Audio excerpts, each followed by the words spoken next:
এখান থেকে সংযুক্ত হয়েছেন সবাইকে শুভ বিকাল। আমি এই মুহূর্তে আছি যশোরের চৌগাছা উপজেলার ফুলছড়া ইউনিয়নের বিস্তীর্ণ মাঠ যেন এক নতুন রূপে সেজেছে।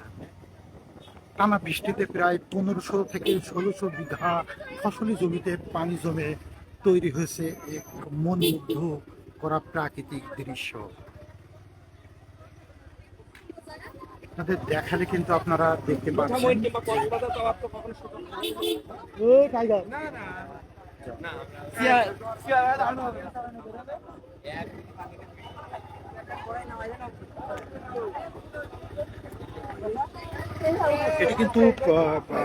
এটি কিন্তু যা স্থানীয়দের কাছে পরিচিত পেয়েছে মিনি কক্সবাজার নামে।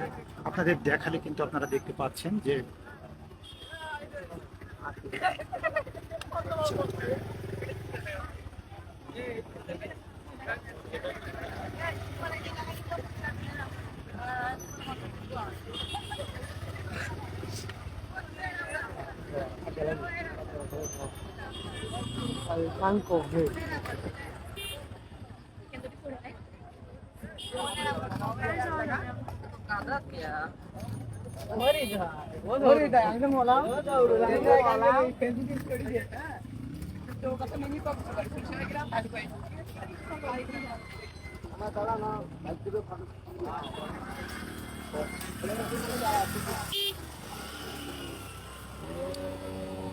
এটা কিন্তু আমার ভাইপো দেখতে পাচ্ছেন, তিনি কিন্তু মহেশপুর থেকে এই যে চৌগাছা ফুলছড়া ইউনিয়নের যে মিনি কক্সবাজার তিনি কিন্তু বেড়ে দেখছেন।